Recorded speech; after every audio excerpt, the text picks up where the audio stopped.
She said that I have struggled with motivation and consistency in business and in life for years. I know and understand my why is so much more important part of this.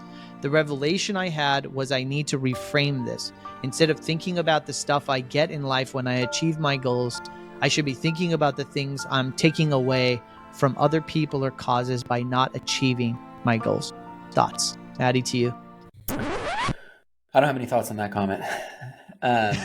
Go ahead. Well, you had another thought on something else. Go. No, I was just going to say it's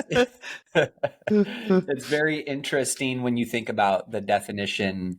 Like if we all wrote down our definition of freedom, it may be similar, but it also may be very different. And I think, there are people that I know that consider freedom checking out at 5 o'clock every day and not having to answer their emails, not having to solve any 100%, problems, not having to worry 100%. about payroll, not having to worry, right? So like, I think we're looking at freedom and discussing freedom through the context and lens in which we seek freedom and which we, define what that is. So Correct. I think it's really important to keep that in mind because at the end of the day, we're based on what your definition is and based on what you're solving for, there's a certain set of variables in that equation that will equal that answer for you. There's a perfect plan and model for unlocking that freedom for anybody, whatever that looks like, employee or not employee. I don't think there's a right or a wrong answer, a right or a wrong path. I think there's just one that's specific to your outcome that you're solving for.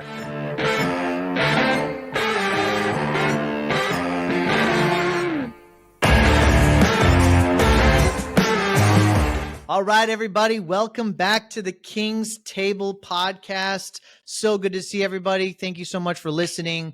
I am your host, but of course, I am joined by my good friends, the Trend Spotter himself, Aaron Amuchastegui, Mike Ayala, the Sage, tapping in, and of course, the Dad Gang hat sponsor himself, the hero of hospitality, Matty Atchison. Good to see you guys. We are also busy, and there's so many things going on, so we are still committed to doing this. Episode number 28. Can you believe it, guys? Matty, Mikey, we missed you last week, bro, on our little anniversary call out, 6-month anniversary call out. But we have just surpassed 6 months. We are on episode number 28. So exciting. Lots of fun things going on. Remember, we are all business owners, so we are still making time to do this. Sometimes we are prepared. Sometimes we're not. Either way, we're trying to figure out how to bring the most value to you. I want to first, before we get into some topics that we have today, I want to go back to our YouTube because it's super important that you engage and share with us what you are enjoying and to share it with somebody that may get value from it. But on episode number 27, we had a bunch of really, really great comments. So I want to call out the people that are engaging with us and are reaching out. Debbie Bowman said, great episode, guys. You skipped the most important comment, though. Didn't you skip comment number 1? Or does it show up different on mine? I don't know. It shows you just go ahead. Oh, you go do your thing. Go ahead. Are you talking about your comment? Yeah, my comment. There's a guy named Aaron Amuchastegui who wrote, Aaron always looks amazing. Matt brought in a ton of great ideas and quotes, and Ashish is becoming the best podcast moderator in the world. Mike was missed. I don't know who that Amuchastegui guy is, but that was a great comment. That was a great comment. That dude knows his shit. But Debbie, great episode. She looks forward to listening to the podcast every week, to the wisdom and conversation. And she's listened to all 27 episodes and shared them. Thanks so much, Debbie, for listening. Zach Bacon, congratulations on reaching 27 episodes. He's looking for us to hit 2,700 episodes. Thanks, Zach. Really, really appreciate it. Of course, Cody Cross Real Estate 1. Always excited when another episode drops. Happy 6 months. Thank you, Cody. And then we have this really, really dedicated listener, Debbie. I think Debbie Mosley Prince. We love you, Debbie. Yeah, we love you, Debbie. Do you guys know Debbie? Any of you actually know who Debbie is? I don't know Debbie. What's crazy is I know Debbie Bowman. She's one of my inner circle members, and she's coming out to my Rockstars one. I know Zach Bacon. Okay. He lives over near Matty. I know Cody Cross. He's out in Austin. But Debbie Mosley Prince, she's the one that we need to meet. Like she's going to be our honorary first invite to our first meetup because she is an intense listener for sure. So she's an intense listener. Seems to have comments on every one of our YouTubes. But remember also that we have put our podcast and all of the audio only platforms. So you can also find us on Spotify. You can find us on Apple and all of the other ones. So make sure you go there as well and subscribe and like and follow. But just appreciate Aaron, you guys. So I got like maybe 8 or 9 emails in the last week of people thanking me for forcing you to get us back on the podcasting platform. So I know. Just saying. When I realized we tried for 6 months, I do appreciate everybody coming back to leave these comments, and just knowing you get your shout outs, but we'll also do some answers out here. So all right, you guys, we pushed it. I pushed YouTube long enough. We did our 6 month stint, but we still get to have our fun conversations over here. And, you get to see our beautiful faces, the people that wouldn't spend $10 to just have YouTube stay open on their phones, bunch of cheapskates out there. But I love you anyway. You just made me wrong, and so I'm a little heartbroken. Two little things that Debbie Mosley Prince said on here. So as she said that she listens every week, she asked two questions I just wanted to answer before we jumped to one of the other episodes. So she said, I love that Aaron is doing this. She was talking about at the end, I talked about that I got all my kids' names on my credit cards. So that way, when they turn 18, they'll have had credit for 5 or 10 years. And she said when her daughter was in high school in the 90s, she put one on her credit. And it was a long one, not just as a signer. So now she has a higher credit score than her. So pretty cool. And then she went in and talked about some other stuff. She also said at the very end of the last call, or maybe the one before, I mentioned that I've been trying to buy a property subject to, and then the guy didn't want to do it subject to. So we actually tried to do a loan assignment to see if they would essentially let me assign the loan, because they do have paperwork and an application for that. And they denied the application for a formal assignment where they just transfer the loan over to me. And they said, if we let you guys do it, everyone will do it. So although VA and FHA are required to let people try to do it, conventional or not, and so even though they had the system, they said no. So I'm still buying the property, but now it's just back to the regular subject to where I'll be taking over the other one. But wanted to make sure we got to answer that for her. I have 2 comments, and this is from an episode a while back, but this is my favorite one. Aaron and Mooch's Stegi said, I love Mooch's new hair. Yeah, that was a good one. I just had to call that out. Guy's a good commenter too. He's a good commenter. That guy is highly engaged. Right after Debbie, he's going to be the number 2 person that we invite. We were thinking about not inviting him, but now we will. Somebody made fun of me right after I said that too. Really? This gets me excited. I don't know about you guys, but so Karch Bullard 3143, man, this was a killer episode. Super inspiring and motivating. This is what gets me excited. I'm setting one goal this year to buy 2 investment properties in the first half of the year. All my energy and focus is going to be pointed toward that goal. I was just thinking about this the other day. I remember when Kara and I set a goal to buy our first 2 income producing properties in a year. And I come back to that often because it's it was at that point in time, it was like this unachievable, BHAG goal, right? And when you set your intentions, 2 deals just came along and found me. And that's the crazy thing. Dan Sullivan always says, the eyes only see, the ears only hear what the brain is looking for. And I just get excited when I hear things like what Karch Bullard said. Go get them, man. That's that's where it starts, and it just compounds from there. So I'm stoked about that. Well, there's a lot of questions here. Maybe we just go through some of these things, and I'm going to read. Tim, appreciate you, man. You're putting some of this stuff in our chat here, but Jan Stineru 11 days ago put a comment on YouTube. He said, the next 6 months with the political election and the Trump drama are going to be fun to watch. Every American is going to have to draw the line in the sand to when and where and to what extent they get involved in a civil war or in insurrection. The time will come when people have to ask themselves, how far is too far? What is the line that when gets crossed, you guys will have to say, this is too far, and now I have to get involved? That was a great question, right? Because I know that part of that was during that episode we were talking. This was episode 26 that he commented on. That one was Deep State, America's first third-party president, and Mexico becoming the new China. We talked about a lot of stuff on that one. The one previous to that, it was Texas Civil War, right? So we had been, and I think that on the episode 26, I was the guy that said, you know what? I'm just going to play for the rules of the game. I am not going to make change. You guys were braver than me, and you guys were saying, hey, let's try to make change. Let's go out there. And I think for you guys, the line might be shorter, but it was interesting where he said, well, hey, Aaron, yeah. I mean, maybe we all said something similar. But a combination of saying okay, you say you can sit on the sidelines, but at what point do you come in and try to make change? And And I guess my sad answer before loving to hear your guys is I don't know. Like I don't know the point where I go like, oh my gosh, something like if something horrible happened to a loved one or something that I felt like I could make change. But I just, maybe it's lame, but I think my way to make change is make a whole bunch of money so I can, influence with that later. I don't think I can make a whole bunch of change on the ground level. Like I'm not down at the Texas border, or I'm not boycotting New York, which will be one of the things that we talk about. What do you guys think? I think the easiest and quickest way to make change is almost the opposite of what you're saying, which is I think money is one thing that can drive and dictate change, because obviously money talks.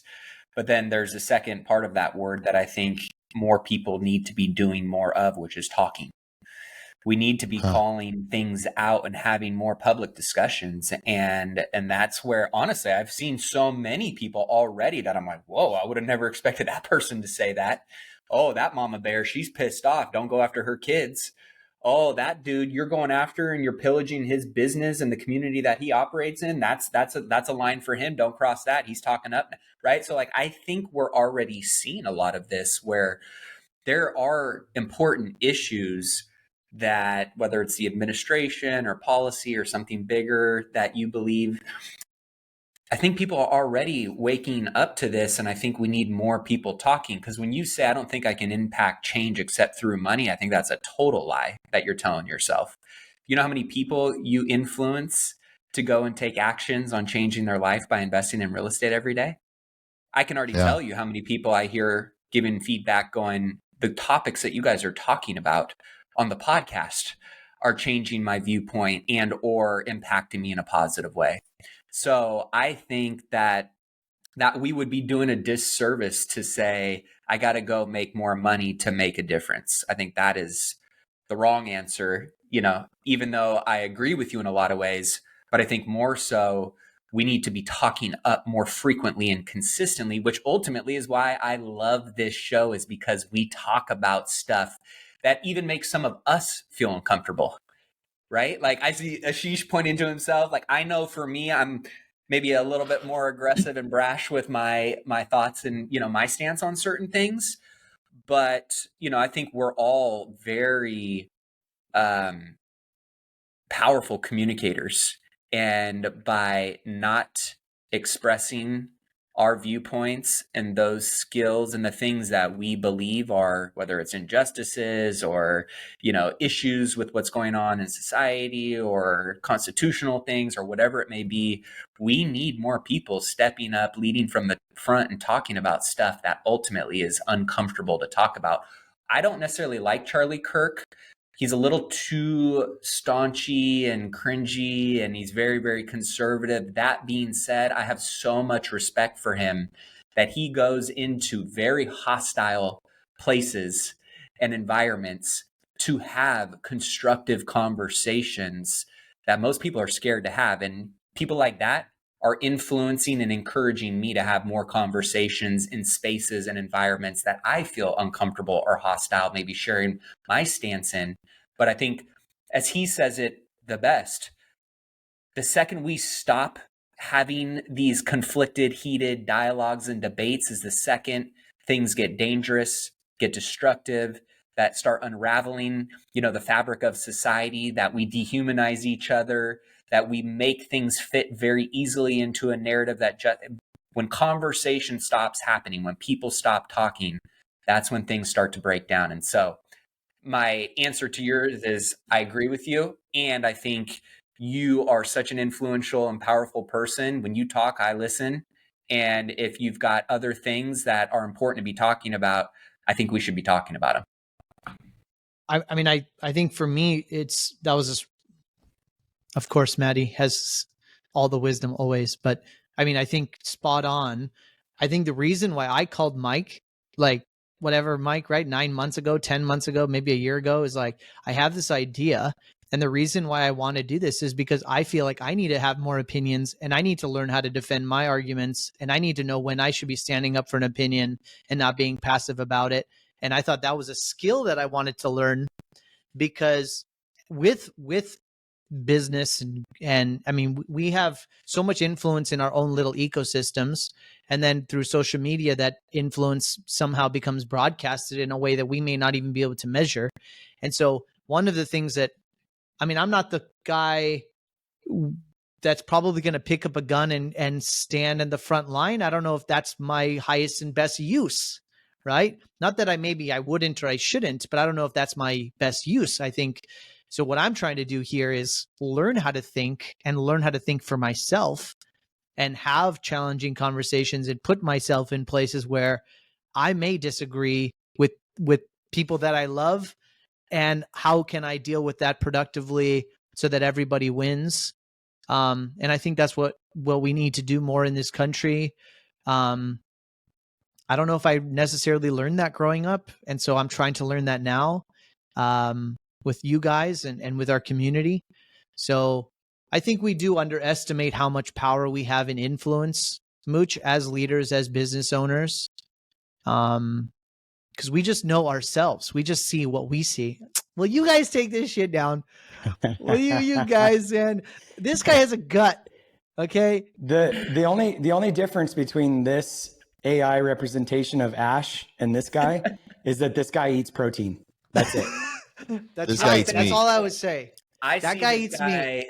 This Ash standing on the front lines holding a rifle, kicking some ass. I'm just saying. That guy standing on the front line with like 1,000 soldiers behind him. Who pulled that up just now? I did. You know, we don't like having guys.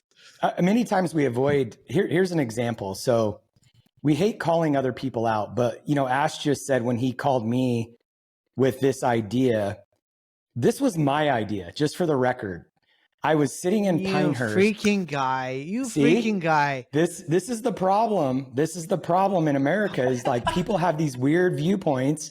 I was sitting in Pinehurst 2 years ago with Chris Harder, and I was sitting around this table and I had this idea and I mentioned this to Ash. I said, "Dude, see, this is the problem. Two different people." You did mention it to me too, though. I will give you that. Yeah, and see, this is the problem. Two different people see the same situation, and Ash is completely like oblivious to the fact he thinks that the King's Table. I'm oblivious. You're oblivious. Let's go back to call records. Let's figure out who called who and the cadence of who called who when and why. I just want to know, fun shit. I know that I was the last person invited to the pod, so I want to know who was the original number 4, number 5 before you got to me on the list, because you were the only person on the short list. There was no list. It was just 1, 2, 3, 4. Boop, and we just had to make the phone call. Yep. Yeah. When Ashish called me to regurgitate my idea, and you left out the point. Say that one more time. When Ashish called you to, yeah, it's right. AJ, Ashish's assistant, is in the background. Shout out to AJ. God. AJ, support me here. You work with this guy every day. You have to understand. I know what you deal with. I'm just either way. She's just laughing at us. She won't actually tell you who was first. She just said she's just laughing in the comments. Either way, we may have to end up on a front line together as kings on the front line. So, but this is a perfect example of having conflicting truths and still being willing to have a conversation and to work through it. I always remember we've got a mutual friend, John Broman, and I was at one of his masterminds, and he said something that just has always stuck with me, which was, I am always so excited to get into debate with people that are also excited to get into debate respectfully, because it's either going to affirm and deepen my stance and belief and where I'm already at, or it's going to enlighten me and open me up to something new that would serve a much higher purpose than what I knew to be truth before that. And I think so many people every day are so convicted on their stance about some particular thing. And I think a lot of that is rooted in our values and our experiences of what is truth. But that being said, I also know the people that are the most influential, the most successful, the most powerful, the most enlightened, the most intelligent are the ones that are constantly in dialogue and questioning their truths of whether or not they're actually truths, and actually not just receiving inputs, but they're going out and seeking to have these kind of conversations, not to validate their echo chamber, but to actually create more context to getting deeper in a topic or a discussion that is really important. And I think more and more people are doing that right now. I mean, we're doing it right now over who had the right truth of who started the King's Table. Yeah, I mean, the I know mind, right? It wasn't me. Go to the next topic here. Debbie Selly Prince, she also mentioned a comment. This is a really good topic too. On another note, you mentioned the aging in China for factory workers. Please touch on the aging of plumbers, electricians, and other trades jobs in America. Our country has spent so much time promoting college degrees. What happens when we no longer have tradespeople? Who wants to attack this one? Mikey, this may touch close to home for you. Yes, it does. And by the way, this has been I sold my plumbing and HVAC business in 2014. I started in 2004. This is a never ending problem. It's not only a trades problem. It's a problem, across every industry, but it is, to Debbie's point, it's really challenging with the trades she points it out, and she's so brilliant in the way that she says it. We were talking about this in 2004, 2007, going to, trade shows or not trade shows, but job fairs, trying to get people excited about it. Here's the one thing that I feel is shifting and changing. In 2004, 2007, 2010, it was a bigger problem than I think it is today because, and this just ties into the last conversation that we were having too. There's this idea, and you can see it happening. It's almost a form of brainwashing. This idea that, go to college and all that being built. And I don't mean to digress here, but one thing that I was wanting to say on the last part of this in speaking our truth, I made this comment one time that a W-2 job is just legalized slavery. I was very hesitant to say that, but this is something that I've thought forever. And by the way, there's nothing wrong with having a W-2 job, but even tying back into slavery, I've thought about this so many times. If one of you guys was a slave, this ties back into would you fight or would you settle? And I'll get back to Debbie, but would you fight or would you settle? And I can't tell you how many times I've thought about, what do you mean? If I was somebody's slave, dude, I would not stay there. I don't care if you own me or not. I don't care if you shoot me in the back when I'm running. I'm not staying there. I'm going to look, I just wondered how many slaves actually, how many slaves actually escaped. I would do everything possible to get out of that scenario. But here's the difference. I mean, it's like that idea of, training an elephant. An elephant can crush any one of us, or a horse or anything else. But when you train them from the time they're little and you break them, they get to a point where their spirit is broken. And this is really the challenge. I'm off the technical topic, but it's the same thing with the education system and, go to school and get good grades. And even the idea of not wanting to argue. We're trained from the time we're little. Stop arguing. Like our parents, stop arguing. Don't fight for what you believe. And this is the thing from a parenting aspect that Karen and I've tried. We didn't know this as much when the kids were younger, but we break people's spirits unintentionally from the time they're little. Our children, we have to be really careful the way we talk to them. Yeah. Why are you sad right now? Stop crying.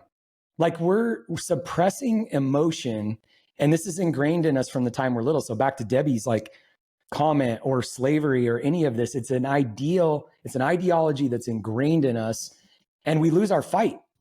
And even on the reason why I brought up the slavery comment, when I said that, Kara's I don't think you should say that. And I'm I'm saying it. And I understand why, but the thing that got me thinking about this was we were in Hawaii and there was a plantation there back in the day, and they were telling this story, and they had all these people that lived in Hawaii and they lived on the plantation, and you would basically get paid to work.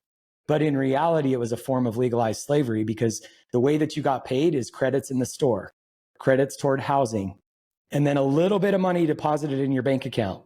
And so in reality, they were buying all their food, they were buying their housing. Everything has shifted. And I'm not agreeing with slavery, but the ideology behind it has just changed, because back in the day, it was legal to own someone. And then we said, no, that's not allowed anymore. And then Rockefeller came along and said, 5-day work week. and we're going to pay you a paycheck, and you're going to pay everybody else first. And guess who gets their money first? The government. The government takes their 30% first. And oh, by the way, your employer is going to take their cut. It's no different than the plantation.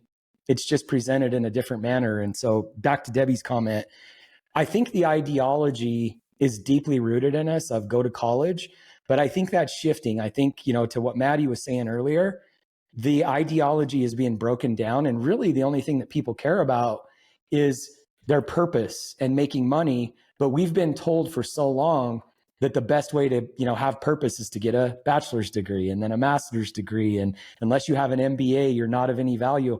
That's all changing. And a few things to answer Debbie's question. I just saw that, and this started a few years back, but with Oculus, the HVAC industry has training on the Oculus to where you can work virtually on an HVAC system. You can fix things.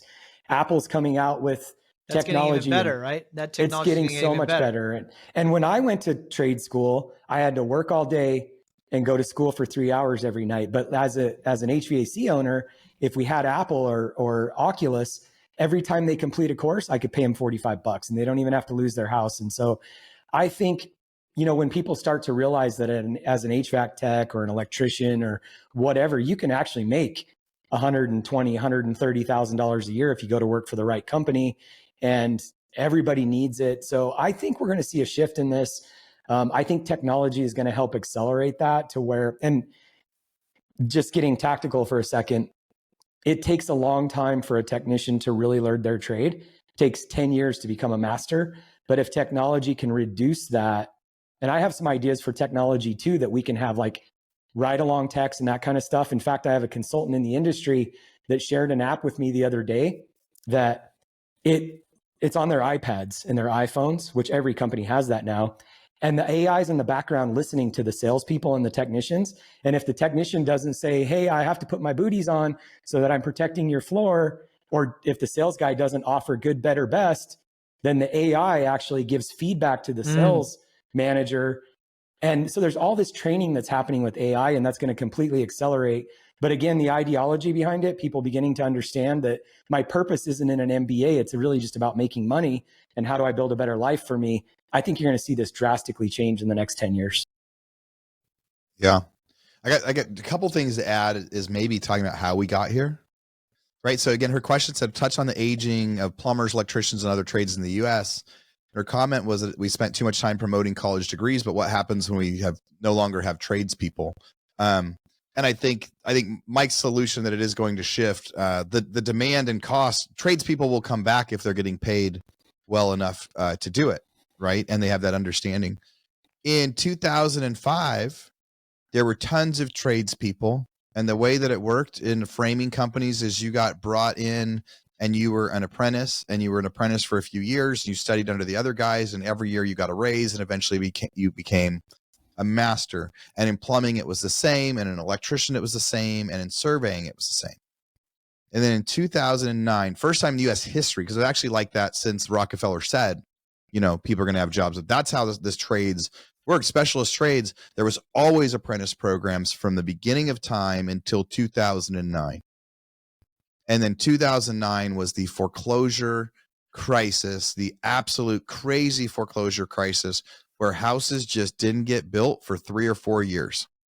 And they had all these people that part of the government incentives back in 2009 and 2010, when they were trying to get rid of the recession, was they did free retraining stuff. So the government would actually pay a guy that was a framer to learn how to do like AutoCAD drafting, or to learn how to do, office work or accounting work. And so the government spent 3 years from 2009 to 2012 essentially funding, repurposing, and retraining to essentially say, like, we're never going to need plumbers again. And so we need to get these plumbers to have jobs. So then people got trained to do office jobs instead. And they weren't paying as good as the other stuff, but essentially when they've tried to like rebuild construction since then, and even like new construction projects now, as the companies have come back, the trade partners and the teams and the framers and stuff that are out there are nothing compared to what they were back in 2009, even the new companies as they come up, because they don't have the longevity of the apprentice program and people coming in. So, but I do think that like what happens when we no longer have tradespeople, then trade stuff becomes more expensive And the more, it's just the supply and demand. Like if there's a shortage of electricians and the electricians are going to charge $500 or $600 an hour to come look at a problem because they know that they're going to be busy enough. And as soon as they're charging $500 or $600 an hour, then somebody else is going to say, oh, I'm going to go become an electrician. So we needed a bunch of them in 05. We didn't need them anymore in 09, and that's why they all left. But the training program that used to be in place for the first 80, 90 years in the U.S. got evaporated in 09, and it's never been rebuilt since then. So it was less about college than it was about a forced recession at the time and trying to get people to actually pivot to show them they can get jobs in other ways. So many construction workers lost their jobs in 09. I think the other thing that you're going to see that's going to change this is the consolidation of the industries. And I don't know that a lot of people think about this, but this has been a very, ma and pa type industry. And Cody Sanchez talks about this all the time, but I've seen it firsthand. I worked with one of the top 2 consulting companies in the service industries, the whole time I built my business. And what's interesting about this, as private equity groups and consolidation happens and they put more money after this, then they hire better leadership. The people are treated better. They put better systems, sales processes in place. The marketing gets better. The vehicles get better. And that allows because it's not just about money at the end of the day. We've heard this a million times. There's a lot of people that will leave one job for another job for $1. But if you treat those people well, it's not always about money for people. If they love their work environment and they're appreciated and they have opportunity for growth, they will stay there. And I think with the consolidation of the industry and, private equity companies buying 50 ma and pa companies and consolidating them, there's a lot more pride in the companies that we work for and the way that we sell business. There's better support in the offices. There was nothing worse for me when I was a technician before I started my business than showing up at a customer's house and them yelling at me because we didn't have enough staff in the office, or because the systems and processes were broke, or because we didn't have good technology. And oh, you guys were supposed to be here yesterday. That's not my fault, but I'm the one that takes the blame. And I think as the industry consolidates, more and more people are going to be more happy about working in these trades as well. I have a comment. Matty, can I go? So Mike, I love how you took this to a whole nother level.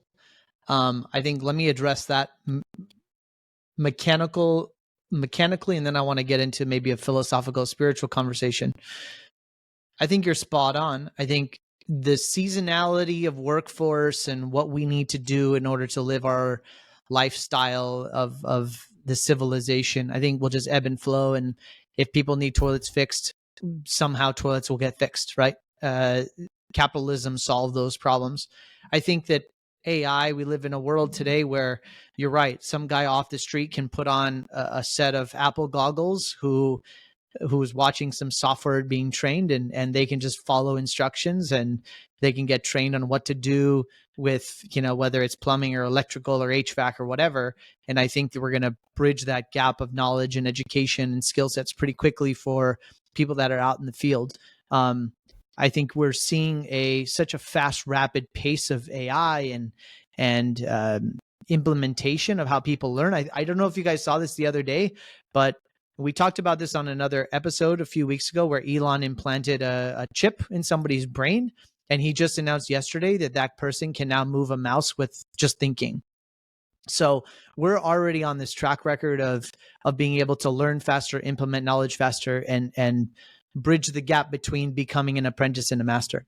Where I want to take this more spiritually and philosophically, I think it's really interesting. What you're touching on is we are being programmed, or we're being educated, or we're the normal life path of people to be in a box, go to college, get a job, live in a cubicle, earn for a 401k. Is that what you're touching on, right? The modern day form of slavery. What I want to challenge, or what I've been really deeply contemplating over the last couple of years, is this idea of freedom. And I know we all talk about freedom in all of our worlds. It's like the hot topic to talk about right now is like, we all want freedom. I think what I want to talk about is the double-edged sword of freedom. And I think that we all want freedom as this like ideal. But when you have freedom, I think there's a consequence of that freedom also. So that's what I want to talk about. And you guys know this more than I do. I'm not a Catholic. I did watch the biblical series of Jordan Peterson. I don't know if you guys have studied that or not, but it's like super fascinating. I love Jordan Peterson. So I like watched all his stuff and nerded out on his biblical series. And he talks about how the garden of Adam and Eve was not just a garden, it was a walled garden. And so it's this open garden, but it has a wall, because even Adam and Eve couldn't have this open-ended freedom. They had to have boundaries. And I don't know about you guys, but I think that freedom, I think obviously power and government and maybe even some businesses that have bureaucracy or what have you, find ways to create robots of us because it's more sustainable, it's easier to control. But I think that when we really think about how irrelevant we are in the landscape of space and time, that thought, that awareness of consciousness, that how irrelevant we are, I think is scary for most people. And I think that most people would rather just know what to do, be told what to do, and to stay within their sort of roles and responsibilities, because I think life becomes easier that way. The mind knows what to do. It doesn't have to think about how to make decisions. It's just tell me what to do. Tell me where I'm supposed to show up. Tell me what work I have to get done. How do I feed my family? And that's an easier path than to have a complete freedom of I can do whatever I want, whenever I want, and I'm fully autonomous to myself. I think is a scarier concept than most people realize. So I'd love to get your thoughts on that, guys, because I think we all talk about freedom, and I think we all contemplate freedom in different ways, right? Whether it's money freedom or time freedom or business freedom, whatever the hell we're talking about. Yeah, but I struggled sometimes, and like I feel like I don't have enough freedom right now. I feel like I'm a slave to my calendar. Okay, well now let's open up the freedom. Like shit, now I want more discipline. I want to know what to do next. Or it's like, you pick your poison. Pick your poison. There's a freedom in entrepreneurship. There's also a slavery in entrepreneurship. It's all mindset frameworks, right? So I think freedom is really in the mind, I guess is what I'm saying. And love to riff on that for a minute. I think we need to get a counselor for Ashish. Isn't that what this call is about? Isn't that what this is? Like, I bet he feels better. Therapy? Just getting that off his chest. He feels he's. I was just getting that off my chest. Leadership therapy. Yeah, that someday you can always be a slave to the job or a slave to something else. What all I know for sure about all of that freedom and everything is balance. In my own experience, has been a myth. And you mentioned that before. And the best thing I think the best quote I can leave people with is when you say yes to something, whatever it is, you are saying no to another thing every single time. Right? So if you say yes to anything, you are saying no to something. You say yes to go speak at an event in Colorado, you're saying no to being home and golfing with your buddies or taking your kids to their thing. When you say yes about going to an event, then you're saying no to something else. When you say yes to going to your kids' event, you're saying no to the thing in Colorado. So the ultimate freedom is like, yeah, we could say yes or no to whatever we want, but we still are like, but the problem with that is like actually getting to make our own decision. So like a lot of times employees can't make the decision. You're telling them, hey, this is what you're going to do. And their yes or no is like, they could say yes, or they can lose their job. So it doesn't really feel like a choice. But yeah, when we say yes to one thing, we're saying no to another. And even if it's for a good cause, even if it's for a good reason, even if it's for the business thing you need, or for a great volunteer group, or somebody that really needs you to come speak on the podcast. And so what I've tried to do a lot more of lately, and I'm still dramatically failing because I told you guys I had 10 and a half hours of Zooms today and a 40-minute break, was I need to do a better job at saying no. Because if I can start saying no to more things, then I open up the opportunity for yeses later. Instead of when I say yes to something, I'm saying no to things right away. I want to read this comment from AJ Buhay, I think it is. AJ commented a couple months ago on this She said, he or she, I'm sorry, said, I wanted to start by saying thank you guys for putting on the effort and talking about the things you do. This is hands down the best podcast I've ever come across for entrepreneurship, business owners, and real estate investors. My only wish was that the episodes were longer. Sometimes it feels like you guys have so much more to say on these topics and that your insights are so valuable. Love it. She said that I have struggled with motivation and consistency in business and in life for years. I know and understand my why is so much more important part of this. The revelation I had was I need to reframe this. Instead of thinking about the stuff I get in life when I achieve my goals, I should be thinking about the things I'm taking away from other people or causes by not achieving my goals. Thoughts? Matty, to you. I don't have any thoughts on that comment. Go ahead. Well, you had another thought on something else. Go. No, I was just going to say it's very interesting when you think about the definition. Like if we all wrote down our definition of freedom, it may be similar, but it also may be very different. And I think, there are people that I know that consider freedom checking out at 5 o'clock every day and not having to answer their emails, not having to solve any 100%, problems, not having to worry 100%. About payroll, not having to worry, right? So like, I think we're looking at freedom and discussing freedom through the context and lens in which we seek freedom and which we, define what that is. So Correct. I think it's really important to keep that in mind because at the end of the day, we're based on what your definition is and based on what you're solving for, there's a certain set of variables in that equation that will equal that answer for you. So I don't want to say it's dangerous. I just think it's something that we got to be aware of, that when we discuss this philosophically around what freedom is and why it's important and what it means to each and every one of us, that we all may be solving for something different. And that's totally okay. Just like, yes, wealth to one person might mean being a billionaire, and wealth to one person might be just having enough cash flow to go surfing, 5 days a week and travel around the state. So when I think about freedom and those discussions that we're having, I think there's some underlying truths that are woven into everybody's definition, but I also think it's important to keep context and individual outcomes and definitions at the forefront of that discussion, because there's a perfect plan and model for unlocking that freedom for anybody, whatever that looks like, employee or not employee. I don't think there's a right or a wrong answer, a right or a wrong path. I think there's just one that's specific to your outcome that you're solving for. Just on Ash's theme too. And by the way, Ash, I'm not Catholic. I'm Jewish, just for the record. I'm just saying.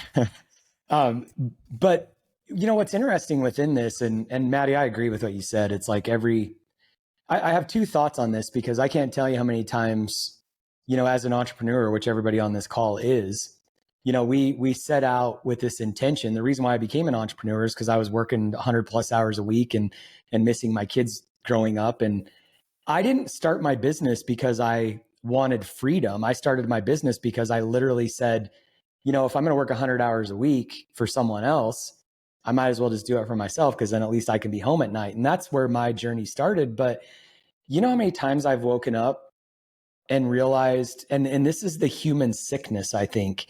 It doesn't matter whether it's somebody in a W-2 job or running a business that's doing $1 million in revenue or 10 or 100 million. I think our human sickness is like more. Or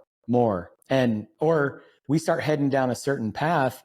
And I can't tell you how many times that I thought, okay, 3 years from now, if I could just achieve this or hire X amount of people or whatever, I'll just be happy and I'll have my freedom.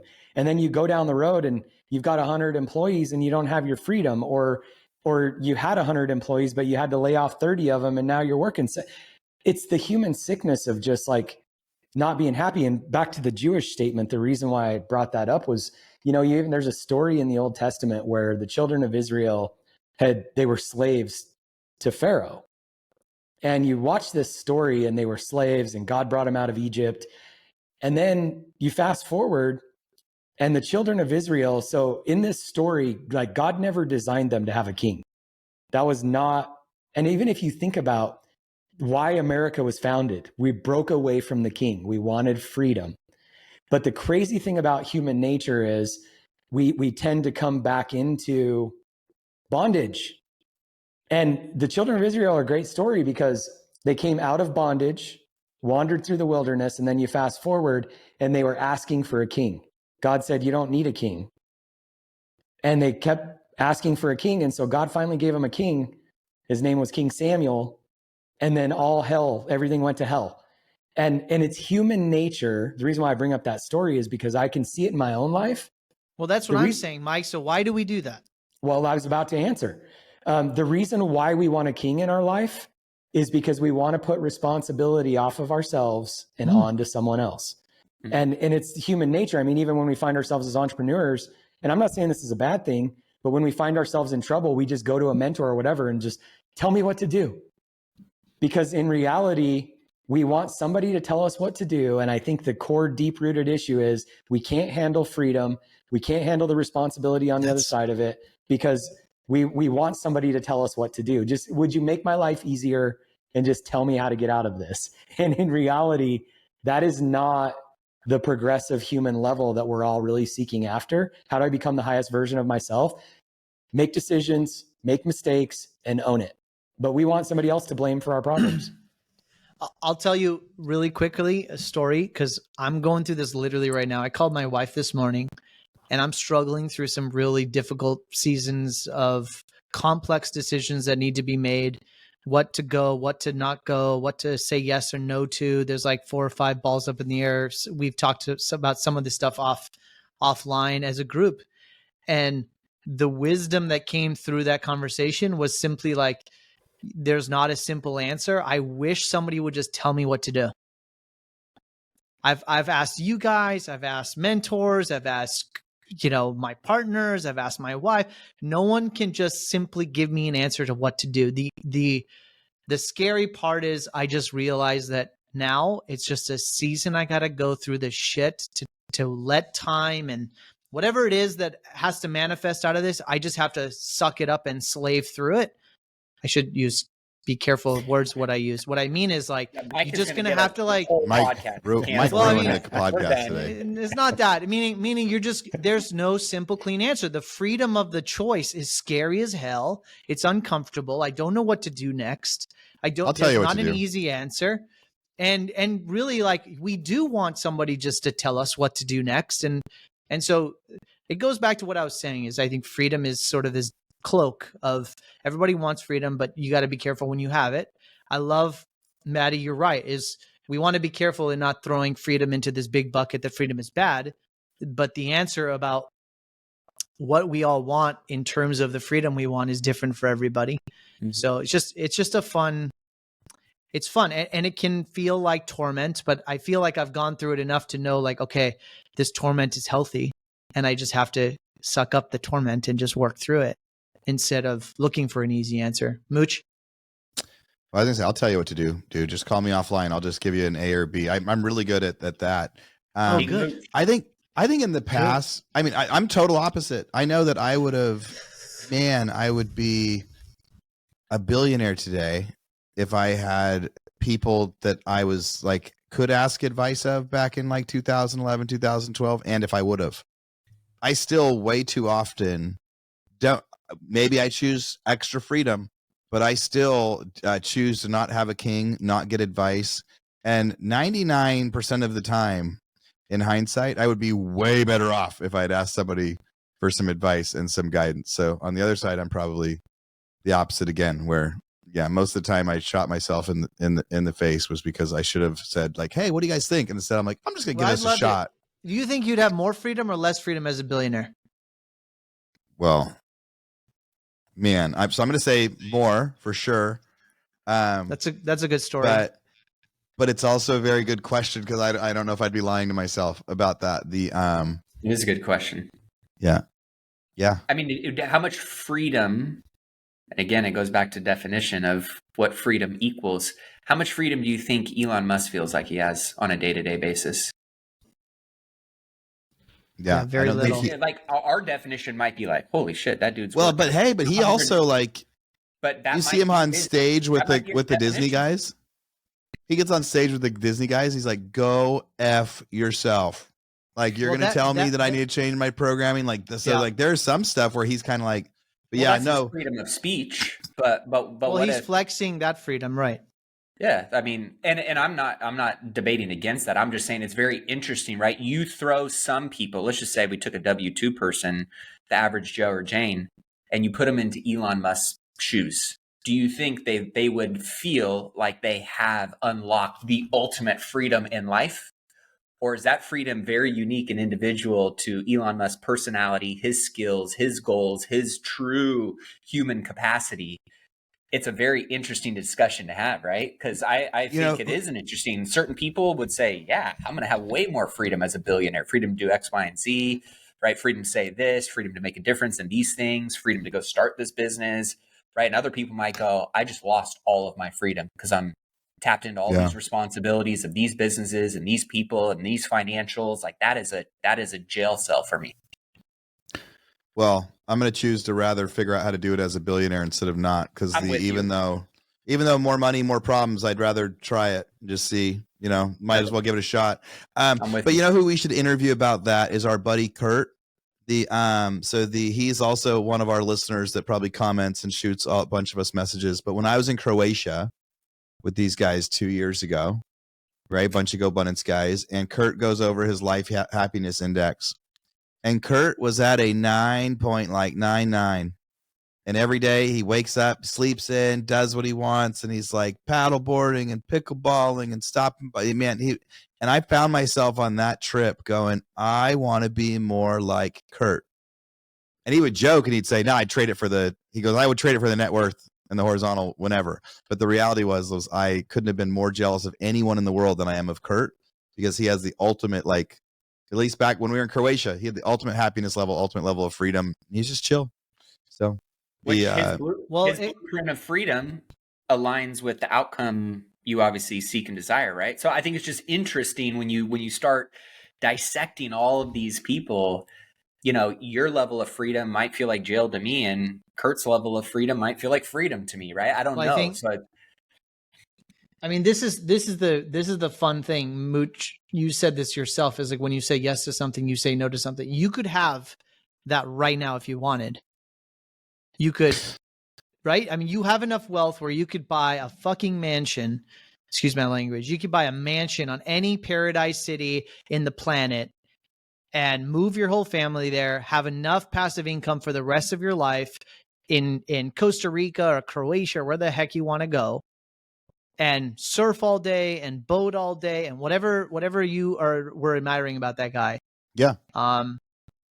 But this like constant itch of wanting more, looking for more, being the billionaire is somehow going to solve that. I'm not saying that's right or wrong. I'm saying I'm on that train, right? But I think that's the dichotomy that most entrepreneurs struggle with, is like, and it's not that simple. It's not that simple. I think it's part of who we are too, in some ways. It becomes a great discussion, but I know I can't buy an NBA team though. I can't buy my private plane yet. Yeah, exactly. But I do think it's important to continue to have these. One, this is a great therapy session for all of us. So what a beautiful episode today. That being said, I also think that, it's a good reminder to, at least to me, to say that comparing somebody else's outsides to your insides, right? And what it is that you really are seeking, feeling, working towards on the outside. It's so easy to get wrapped up in these external things and drive a lot of what we do on a daily basis, or how we feel about ourselves on a daily basis, or the conversations that we are and aren't having on a daily basis based on other people's definitions of freedom. And it just reminds me that I just got to keep beating to my own drum and building my dream lifestyle, building my dream business, building my dream definition of freedom, unlocking my dream of wealth. And who gives a fuck about everybody else's? To be frank about it, like, I want to see you win and unlock all those things for yourself. But if yours looks different than mine, I know I can probably learn some things, but to not allow those things to rob you of continue to get clarity and granular and focused and disciplined around your definition. and moving the needle forward on that every day, I think is something that I'm being reaffirmed of, because it's so easy to get all of these hooks in you that are pulling you in this direction, and I should be adding this in, and I should be doing this, and why am I not looking like that, or taking that trip, or having that opportunity? That's all destructive. I mean, if at the end of the day, the freedom I have right now, and I'm still trying to build bigger freedom, but the freedom I have right now, if you would have told the 21-year-old Matt that I have this kind of freedom, I would say, I'm done. I'm good. Yeah, right, exactly. One of the things, Mikey, I don't know if you remember this or not. I was contemplating a really big decision. I do, Mooch, but I remember it different. Oh, God damn. Here we go. Mooch, it goes back to like, okay, I want to be a billionaire. I was contemplating a really big leap, and we were together with Mike and Lori Harder, and Lori told me something. She said, "Don't judge the carrot." And that stuck with me. I still digest that issue sometimes when I'm trying to look for big leaps. So Mooch, there's like this part of us that wants something super big. Like I want to be a billionaire, or I want to hit 1 billion, whatever. We don't have to judge that. Go achieve it. And then if you don't like it, you can get rid of it. Yeah. I'd rather give it a shot first. Because something within us is instinctually wanting it. And for all intents and purposes, you're probably capable of it too, which is why it keeps showing up for you, because you may not be there now, but your brain is putting together the pathway on how to get there as you mature and as you get older and as you learn more.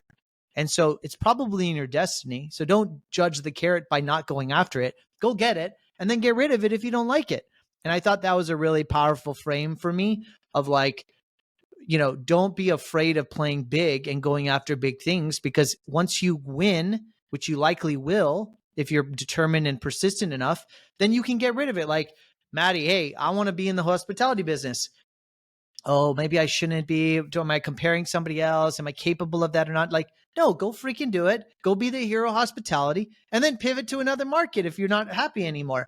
So I think nothing is permanent. And so I think that's our freedom, right? Like that's also a frame of freedom. It's like I can do something and I can tap out of it, or I can tap in or whatever. So anyways, fun conversation. What's Ashish's I see all nickname? of us thinking and rolling. So what do we call Ash in this? We got the hero of hospitality, we got the trend spotter, we got the sage. What's Ash's tagline? The hostess. Jesus, Tim. The hostess with the mostest. One of the comments that I need to clean my desk, and I want him to know that I've done a much more conscious job of cleaning my desk before the podcast. You should have seen it just a little bit ago in here. So we do pay attention. The hostess with the mostest. That was one of Ash's original taglines. That episode, guys, I was on the other side of the planet. Okay, you're like gonna judge me for the lack of sleep when I recorded the first episode. Jesus. Did you guys see what I sent on the text after last time? There was 2 taglines that I think we need to. So Matty's Money Corner. So I think every future episode needs to have a Matty's Money Corner, because that just rolled off your tongue last time, Ash. We opened up Matty's Money Corner. He had so many stats for us, and it rocked. And so I don't know what Mike and Ash, I don't know what yours are. I wrote in Aaron's real estate rant. It probably needs to sound cooler, but we know Matty's Money Corner is definitely a finalist, I think that gets a session every time. Well, we always need some wisdom from the sage, always. And today was a good wisdom conversation. Are you ready for some ChatGPT nicknames for Ash? Oh, shoot. Yeah. Oh, no. Dude, did you see ChatGPT can burn people now? You could do a picture and say, roast my buddy, and ChatGPT will. Oh, I'm going to do that while you guys are. All right, tell us his nicknames while I get to work. Oh, God. Here we go. So there's a couple that stand out to me. What's the prompt that you put in, Matty? What's the prompt? Before you start going, I want to make sure you prompted properly.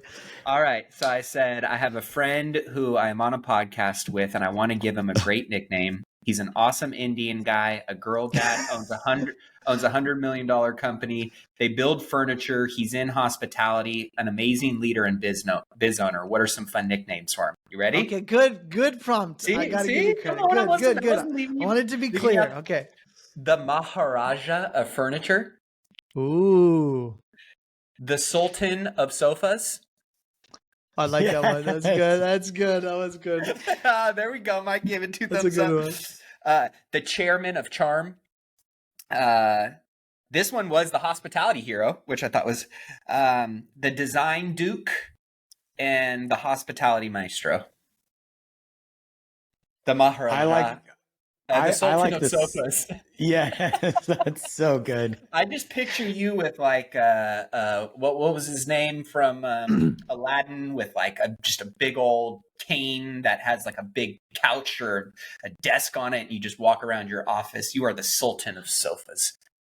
I always tell people, what do you do for a living? He's like, I make sofas. That's so good. Fun stuff. That's it. Okay, guys. Oh, look, Tim and AJ. The Sultan wins. The Sultan of Sofas. I love it. I love it. All right, guys. Well, there you go. That was a really fun episode. Oh, Mooch, you got a thing. Go ahead. Mooch is not done. Let's just see. Let's just see if this works. It says you can upload a photo and then they're going to roast him. Oh, Jesus, you guys. Why is Ash always targeted? We're getting this live. Oh, there we go. Live. This is good. Oh, here we go. First off, that grin is so wide. I'm worried you'll strain something. All right, why don't you read it? I guess maybe it's going. It said, oh, there we go. First off, the grin is, I uploaded a picture of Ash, and it says, that grin is so wide, I'm worried you'll strain something. Maybe ease off the cheese just a tad, or you'll be giving the Cheshire Cat a run for his money. And that stance, arms crossed like you're guarding the last slice of pizza at a party where the food runs out. You're not fooling anyone. It's going a little too slow, but so by next time, fairness, I'll roast myself first. It's still going. It's pretty awesome. But I'll upload all 4 of our pictures. And I'll let ChatGPT roast us. I'm not going to do just the Ash roasting as we're coming with me. But I saw a buddy posted this the other day, and I just saw the funniest things and the funniest responses. We should definitely talk about AI next time. There is an incredible amount. Yeah. Oh, look at Tim. Look at that, sitting Tim. on his perch, the Sultan of Sofas, sitting on there. It is, man. Empire. There it is. I do think we should talk more about AI. I would love to know more about how you guys are using AI in your business. We could do some actual prompting and show some of the stuff. I mean, I use ChatGPT for the image generators I've been using is crazy. Like I'm making there's a movie generator now, Mooch. Yeah. I used to go on and try to search for a photo I needed for an ad. Now I tell ChatGPT to make me one, have them make a video, make a photo. It's crazy. All right, that'll be our topic next time. Definitely, we will definitely get into AI. We'll do some examples. We'll do some prompting. We'll talk about what we're doing within our business. Maybe create some projections on where we think we can be used in the future of our industries or others. But such a fun episode to walk through our YouTube questions. For the people that we called out, continue to engage with us and ask us questions. We love all of you guys. We really appreciate it. I think this is inspiring me to get back on track to schedule our live King's Table. Maybe it's in Austin, maybe it's in Tahoe, maybe it's in Vegas. We haven't decided yet, but can you guys just imagine a couple hundred people with us just riffing on stuff like this? It'd be so much fun. Thank you guys so much for listening to the King's Table. I'm Ashish Nathu from my friends Aaron Amuchastegui, Matty Atchison, and Mike Ayala. Until next time, peace. Peace. I thought you'd say, I am the Sultan of Sofas. I was going to say, he totally missed that opportunity. The Sultan of Sofas. He missed that. I am the Sultan. Okay, we're going to try that again. Okay? We're going to try that again. Nail it. Okay, and from me, Ashish Nathu, the Sultan of Sofas. Of course, you have my friends here, Aaron Amuchastegui, the trend spotter, the sage Mike Ayala, and the one and only hero of hospitality, Matty Atchison. Until next time, we'll see you guys later. Thanks so much for listening. Thanks, guys. To the King's Table. Peace out. Bye. Sultan of Sofas is good. Yeah, that's so good. I love it. You guys are freaking crazy. Good job.